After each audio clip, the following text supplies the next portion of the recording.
आप सभी ज्ञान गंगा चैनल के दर्शकों को हाथ जोड़कर मेरा प्यार भरा नमस्कार। तो चलिए इस वीडियो में हम जानेंगे कि जेठ मास में कौन कौन से त्यौहार आते हैं, कौन कौन से व्रत आते हैं, कैसे उनका पूजन करते हैं, क्या क्या हमें इस महीने में जो है दान करना चाहिए। जेठ महीना जो है गर्मी का सर्वाधिक जो है गर्म महीना माना जाता है। इस महीने जो है बिल्कुल लू चली होती है। तो इस महीने में हमें पक्षियों के लिए पानी, प्यासों के लिए प्याऊ, भूखों के लिए भोजन, पंखा, मौसमी फल, जूते, छतरी, जो कुछ भी आप दान कर सकते हैं अपनी श्रद्धा के अनुसार जो है दान कर सकते हैं।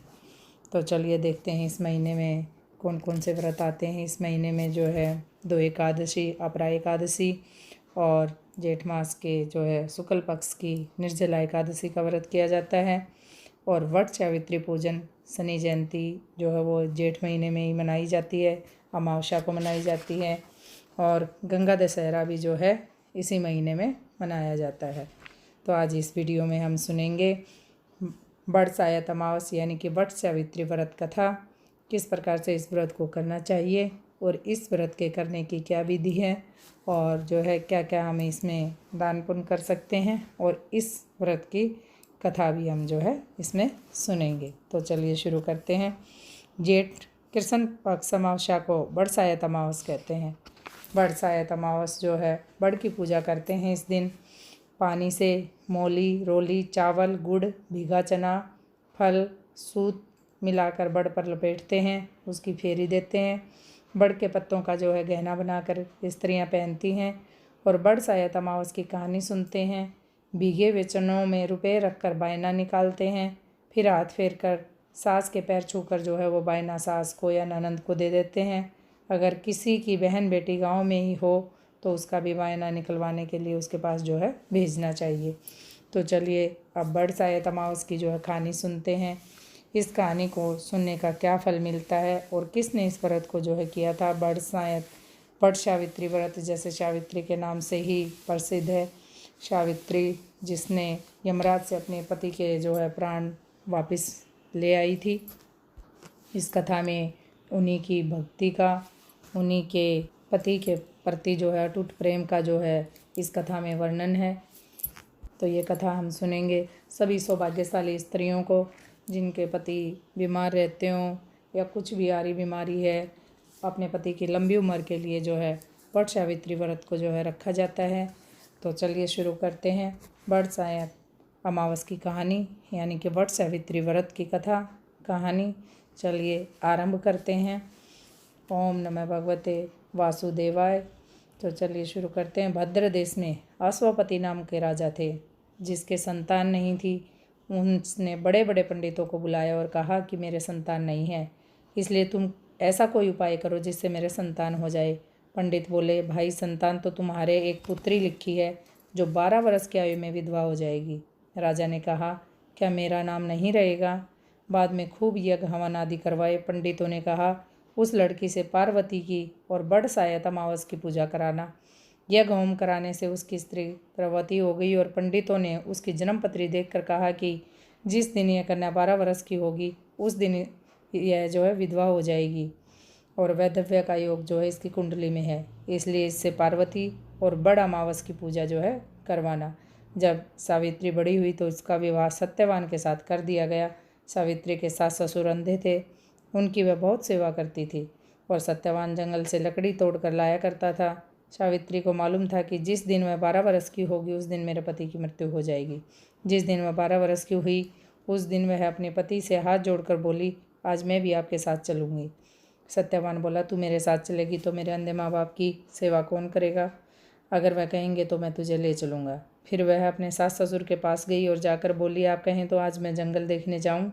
वे बोले, बहुत अच्छी बात है बेटी, चली जा। जंगल में जाकर सावित्री तो लकड़ी तोड़ने लगी और सत्यवान पेड़ की छाया में सो गया। उस पेड़ में सांप रहा करता था, उसने सत्यवान को डस लिया। अब वह पति को गोदी में लेकर रोने लगी। महादेव और पार्वती जी वहाँ से होकर गुजर रहे थे। उसने उनके पैर पकड़ लिए और बोली, मेरे पति को जिंदा कर दो। वे बोले कि आज बड़ सायत अमावस है, उसकी तू पूजा करेगी तो तेरा पति जिंदा हो जाएगा। फिर वह खूब प्रेम से बड़ की पूजा करने लगी। बड़ के पत्तों का गहना बनाकर पहना, जिसका जो है हीरे मोती हो गई। इतने में धर्मराज का दूत लेने आ गया और उसके पति को ले जाने लगा। तब सावित्री ने उसके पैर पकड़ लिए। धर्मराज बोला कि तू वरदान मांग। सावित्री ने कहा कि मेरे माँ बाप के पुत्र नहीं हैं, वे पुत्रवान हो जाएं। तो धर्मराज ने कहा कि वचन सत्य हो जाएगा। फिर वह बोली, मेरे सास ससुर अंधे हैं, उनके नेत्रों में ज्योति आ जाए। धर्मराज ने यह वर भी दे दिया, पर सावित्री ने धर्मराज का पीछा नहीं छोड़ा। धर्मराज ने कहा, अब तुम्हें और क्या चाहिए? मुझे 100 पुत्र हो जाएं। धर्मराज ने कहा, तथास्तु। फिर वह सत्यवान को ले कर जाने लगे। तब सावित्री बोली, महाराज, आप मेरे पति को ले जाएंगे तो पुत्र कहाँ से होंगे? धर्मराज ने कहा कि हे सती, तेरा सुहाग तो नहीं था, परंतु तूने बड़ सायत अमावस करने से और पार्वती जी की पूजा करने से तेरा पति जीवित हो जाएगा। और सारे गांव में या सारे शहर में ढिंढोरा पिटवा दिया कि कहते सुनते जेठ की अमावस आएगी, जब बड़ की पूजा करना और बड़ के पत्तों का गहना पहनना और बायना निकालना। हे महाराज, जैसे बड़ सायत अमावस ने सावित्री को सुहाग दिया, उसी प्रकार सबको सुहाग दिए। जो भी इस कहानी को सुनता है उसकी सभी मनोकामनाएं पूर्ण होती हैं। बड़ सायत अमावस को वट सावित्री व्रत और वर अमावस भी कहते हैं, क्योंकि यह व्रत जो है पति की लंबी उम्र के लिए, उनके अच्छे स्वास्थ्य के लिए सौभाग्यशाली स्त्रियां जो है साल में एक बार जरूर करती हैं। तो हे वर्षावत अमावस माता, पार्वती माता, शिव शंकर भोलेनाथ, जैसे आपने दया करके, पार्वती माता ने दया करके जैसे सावित्री का जो है अमर सुहाग का उसको वरदान दिया, जो भी इस व्रत को करे सभी को सौभाग्यशाली रखना, दीर्घायु जो है उनके पति हों, उनकी लंबी उम्र हो, अच्छा स्वास्थ्य रहे, यही मनोकामना है। तो जो भी इस कथा को पढ़ेगा, सुनेगा या सुनाएगा, उन सब की सभी मनोकामनाएं पूर्ण करना। जय हो वट सावित्री व्रत कथा की और पार्वती माता और शिव शंकर भगवान की जय। तो आपको अगर ये कहानी कथा पसंद आई हो तो इसे लाइक शेयर ज़रूर कीजिएगा। और अंत में किसी भी व्रत को रखने के बाद जो है व्रत का नाम होता है वर्ताना।